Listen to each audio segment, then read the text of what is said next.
Olá, eu sou a Laís. Eu sou a Renata. Nós somos do Clube do Bordado e hoje nós vamos falar de um assunto muito interessante: cor.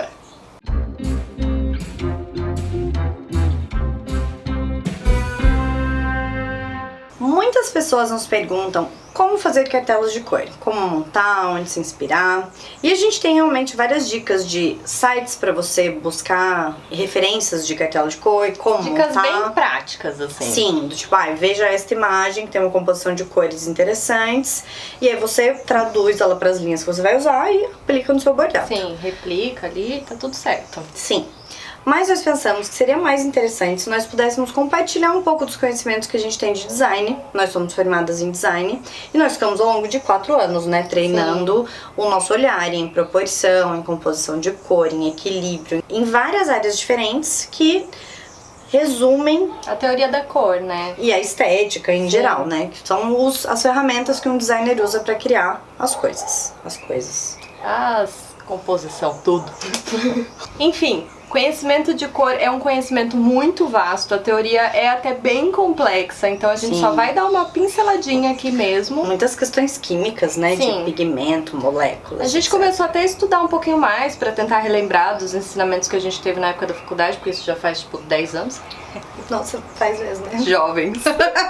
E até quando a gente estava estudando para fazer esse vídeo, a gente foi percebendo o quanto tem assuntos complexos dentro dessa teoria, porque a teoria da cor ela envolve muita coisa e se você vai entrando, você só vai percebendo o quanto você não sabe nada. Então a gente vai te dar uma pincelada aqui e jogar essa ideia pra você entender o quanto você não sabe, porque a gente também não sabe, porque ninguém sabe, a não ser que seja um especialista nesse assunto. Sim, e na verdade consultamos inclusive alguns especialistas para nos ajudarem com algumas dúvidas que a gente tinha, né, de questões práticas. A gente vai tentar ir passando essas curiosidades para vocês ao longo do vídeo, mas a ideia é que nessa série sobre cor, que nós estamos fazendo uma série, porque é muito assunto, nesse primeiro vídeo a gente vai explicar um pouco da teoria, para vocês entenderem mesmo do que se trata, como se formam as cores. Depois a gente vai passar para a questão de composição, dar dicas práticas, e cada vídeo vai ter uma proposta de exercício para vocês irem entrando no assunto. Vai ter tarefinha. Tarefa para casa, gente. Na faculdade de design, nós conhecemos muitos livros muito bons, né? E este é um deles. A gente vai deixar o nome aqui com as informações desse livro na descrição, para quem quiser comprar, se interessar mais pelo assunto, porque é um livro muito completo, né, Lelis? Sim. Eu lembrava dele da biblioteca da faculdade, lá latinha.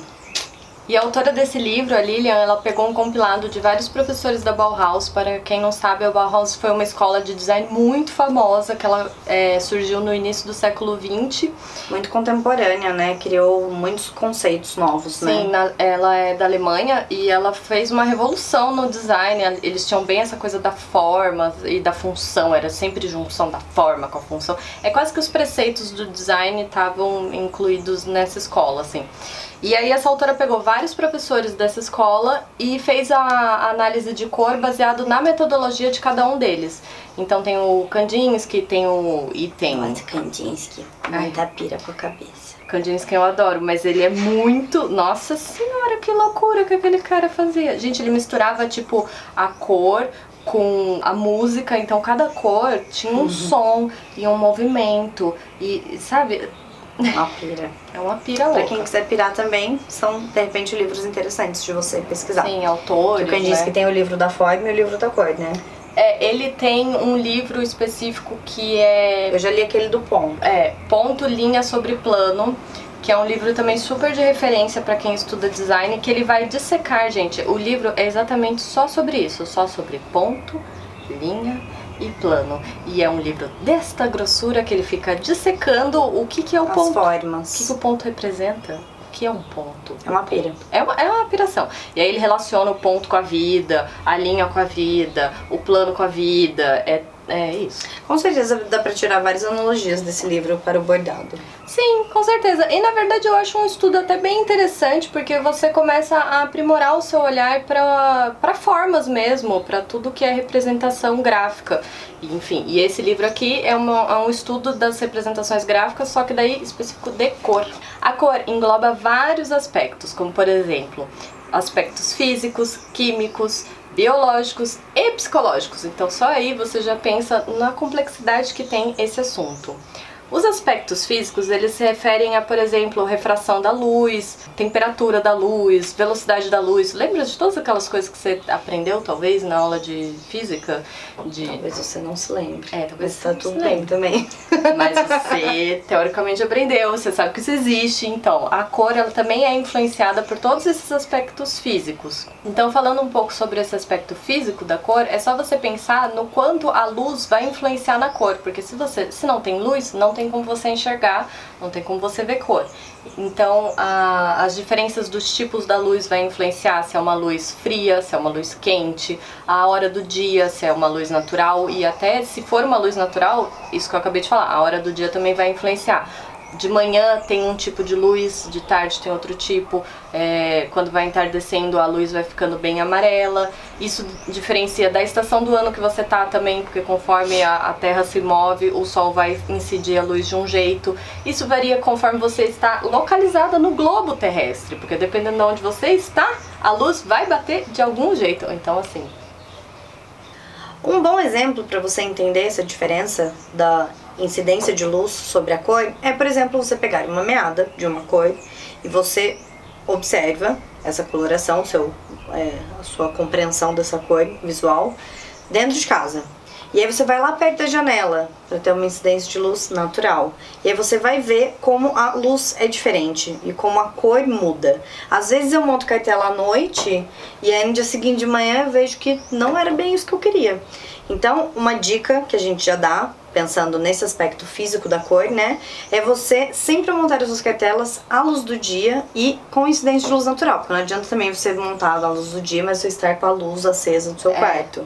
Então é bom você montar na janela, você não precisa ter um quintal. Mas não com o sol batendo diretamente sobre o que você está enxergando, porque a luz do sol também, ela é muito forte, ela também vai dar uma diferença. Então é isso, vai para uma janela que não esteja com o sol ali, ó, batendo. É na luz, só que na sombra. Entendeu? Aspectos químicos. Já os aspectos químicos, eles se referem a toda a parte das moléculas, dos pigmentos, dos corantes, de tudo que vai formar a cor, mas na parte química mesmo. Então, por exemplo, se você quiser... de produção da cor, né? Isso, se você quiser fazer uma meada vermelha, por exemplo, quais são os elementos químicos que você tem que colocar naquela tinta para que vire uma tinta vermelha? Para tecidos e fios, normalmente a gente usa corantes para fazer a composição da nossa cor. E aí nós temos duas curiosidades para compartilhar. Uma das cores vermelhas, né, das linhas de meada vermelha, do porquê que mancha, porque se você já teve a infelicidade de manchar algum bordado seu, provavelmente foi com um rosa intenso, né, Sim, ou com vermelho. Por que isso acontece com o vermelho? Quando você está fazendo o tingimento, você é uma grande bacia lá, um tonel gigantesco de fios soltos. Imaginar que eu tô dentro dessa Mas é muito grande bacia. mesmo. Quando eu fui lá na fábrica da Círculo, era uma grande bacia. E aí eles vão colocar um tanto de corante pra tingir esse fio, né? Que começa cru e aí você tem que ir colocando o tanto de corante pra chegar no tom que você quer. Para vermelhos ou vinhos, né? Ou esses rosas bem fortes, que são cores mais intensas, você precisa de mais corante. Só que normalmente ele tem dificuldade de fixar. Então, para ele fixar melhor, coloca-se mais corante do que o ideal.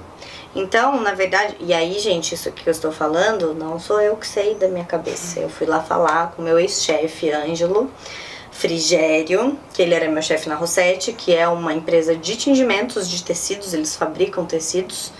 E aí ele que me explicou isso, porque a gente estava falando sobre as questões químicas, os aspectos da cor, e a gente falou, nossa, por que será que é sempre o vermelho que mancha?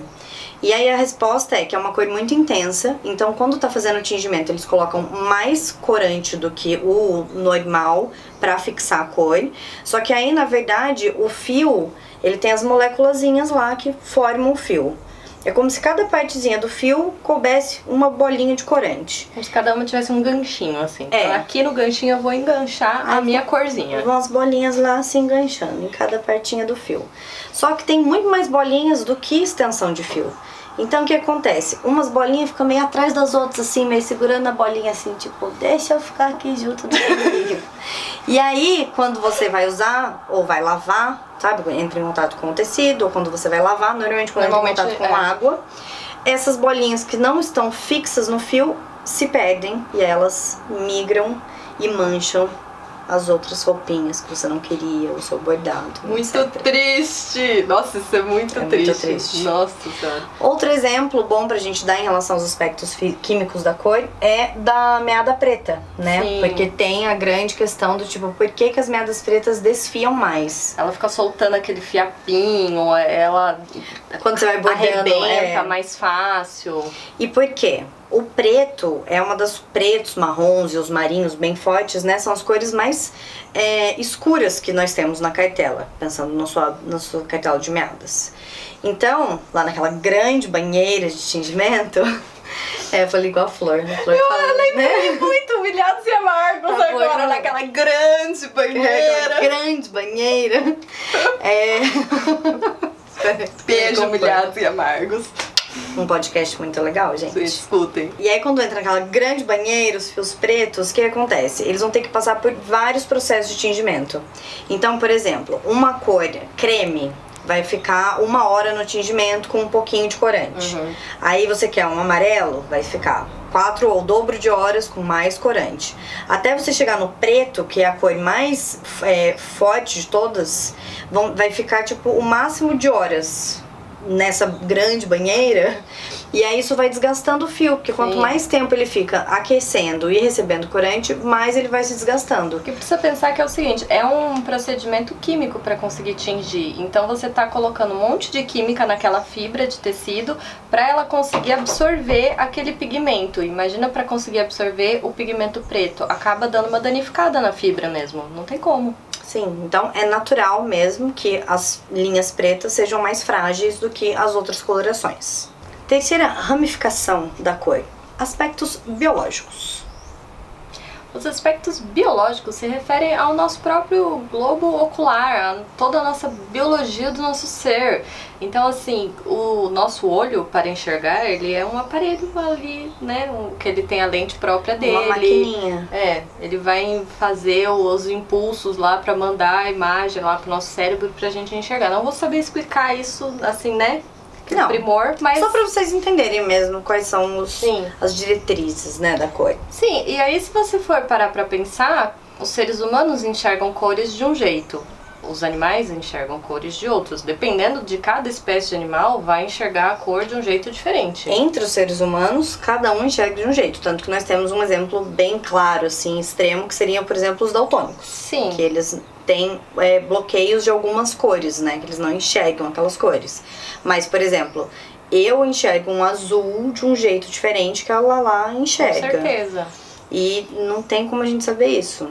Nunca vai ter como saber, porque não tem como entrar na cabeça da Rê e enxergar o azul que ela enxerga. Então a gente condiciona, que a gente tá olhando com um guarda-chuva azul aqui, tá? Mas aí a gente condiciona que esse guarda-chuva azul, ele é azul. E eu enxergo e falo, ele é azul. A Rê enxerga e fala, é azul. Mas quem disse que o azul que eu tô enxergando é o mesmo que a Renata está Na enxergando? verdade, sabemos que não é. Não é, mas é isso. Quarto e último aspecto, aspectos psicológicos. Os aspectos psicológicos estão relacionados com as sensações que as cores despertam em cada um de nós. Por exemplo, tem as cores quentes, tem as cores frias. Então tem cores que dão, que abrem o apetite, tem cores que dão saciedade, tem cores que trazem calma, tem cores que trazem agitação. E também os aspectos psicológicos estão relacionados a questões culturais e ou sociais. Por exemplo, o branco na cultura chinesa é a cor que eles usam no momento de luto. Sim. Aqui no Brasil, por exemplo, na nossa cultura, nós usamos o preto para simbolizar o luto. Enfim, dependendo de cada cultura, do lugar onde você nasceu, até daquele aspecto que eu falei físico, da incidência da luz, você vai enxergar a cor de um jeito e essas cores, elas vão representar alguma coisa na sua cultura, em você. Então, cada cor vai despertar algum aspecto psicológico dependendo de quem você é, do lugar onde você está inserido, da época que você está inserido, porque a moda influencia muito na nossa percepção das cores. Vou dar um exemplo prático e pessoal. Quando me mudei para a minha nova casa, eu queria pintar o chão de cinza, porque eu acho cinza uma cor bonita, neutra. Pra mim, Renata, que é uma questão psicológica e cultural, acho também, né, de formação. Não cultural, de educação, né? Eu acho que o cinza é bonito. E aí a proprietária falou assim, não, de cinza não pode pintar o chão, porque sou supersticiosa, acho que dá ruim. E eu não entendi nada, eu nem quis perguntar, porque eu achei um absurdo. Achei que eu tinha que pintar a cor da cor que eu queria, mas enfim, era um mesmo cinza que pra mim era muito bonito e pra ela era mau agouro. Então, isso também influencia muito na hora de montar uma cartela de cor, né? Nossa, influencia 100%. Porque a cartela que ela lá vai montar e que é o que é belo para ela lá, não necessariamente é belo para mim. Então, isso é muito variável. Por isso que tudo é muito subjetivo na relação das cores também, muito. né? Cor, assim, eu considero que cor é o elemento da emoção. Quando você vai compor uma imagem, a cor, ela é o que vai trazer a emoção.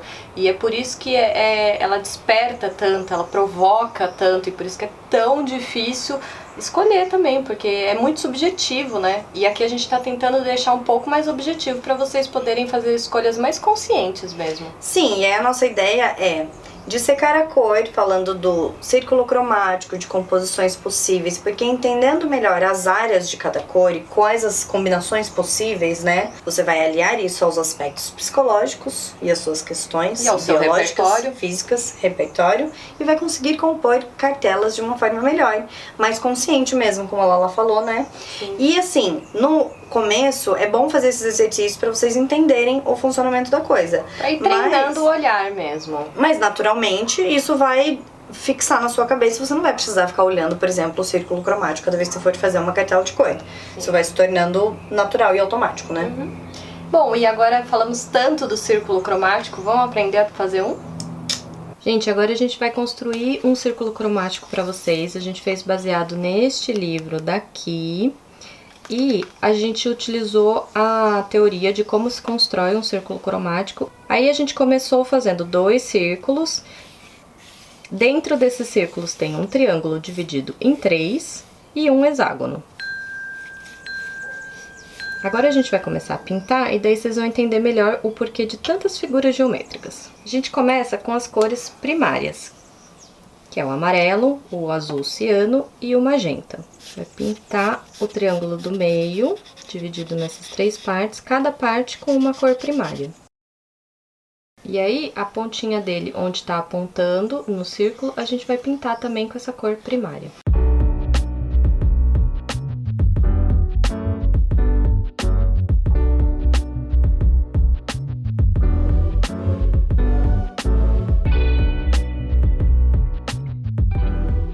Então aqui, como vocês podem observar, o nosso círculo está começando a ser formado com as cores primárias. Agora a gente está começando a fazer as cores secundárias. Então a gente vai começar com o verde, que é uma junção entre o amarelo e o azul.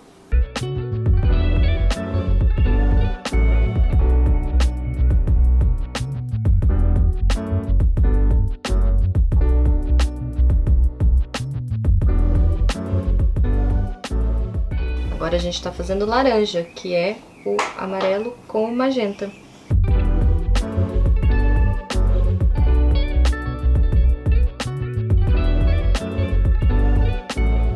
Última cor secundária, que é uma junção do ciano com o vermelho, magenta, da violeta. Por enquanto temos as cores primárias dentro deste triângulo, amarelo, azul e rosa. Depois temos as cores secundárias aqui nesse losango, laranja, violeta e verde. E agora nós vamos para as cores terciárias, que vão ocupar esses espaços em branco, que vai ser a combinação de uma cor primária com uma cor secundária.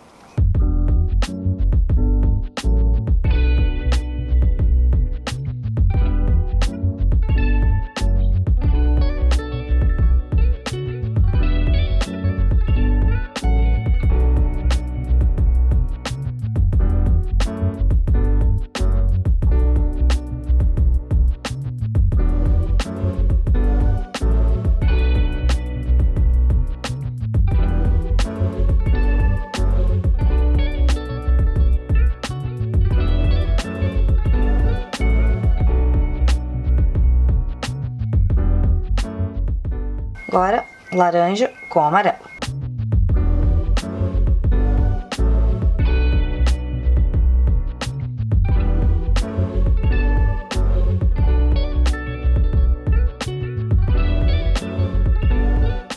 Agora, verde com amarelo.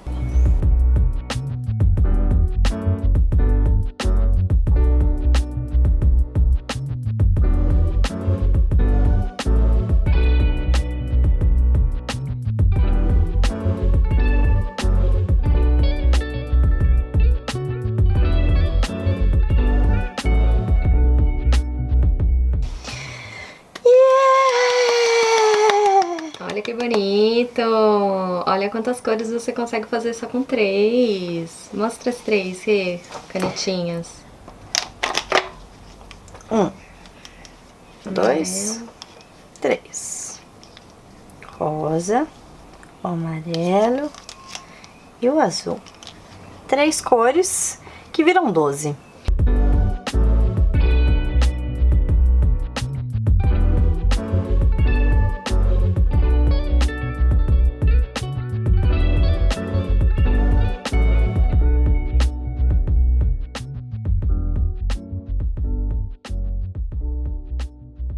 E aí, gostaram de aprender a fazer esse círculo cromático? É bem facinho, né? Depois você entende a lógica dele.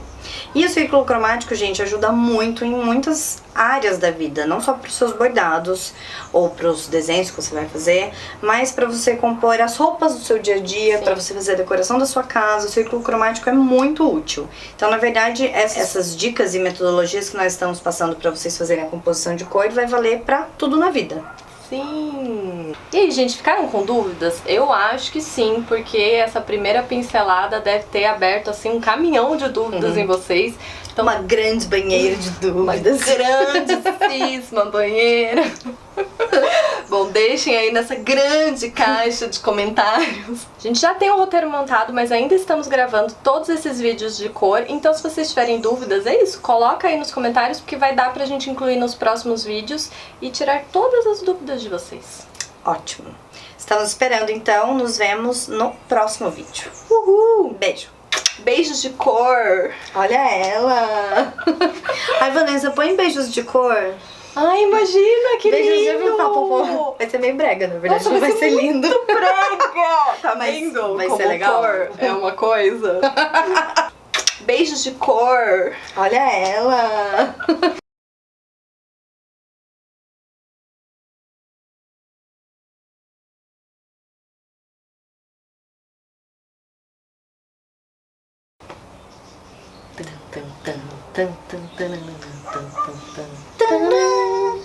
Vanessa não deve entender porque que a gente espera o tempo da vinheta. É verdade, né? Nossa, a gente sempre espera. Tipo, peraí que agora a vinheta tá passando. A gente fica aqui esperando. E estudando pra fazer esse vídeo, pra relembrar de alguns dos aprendizados. Tcharam! E uma outra base. E agora pra eu saber o centro? Tinha que ser transparente.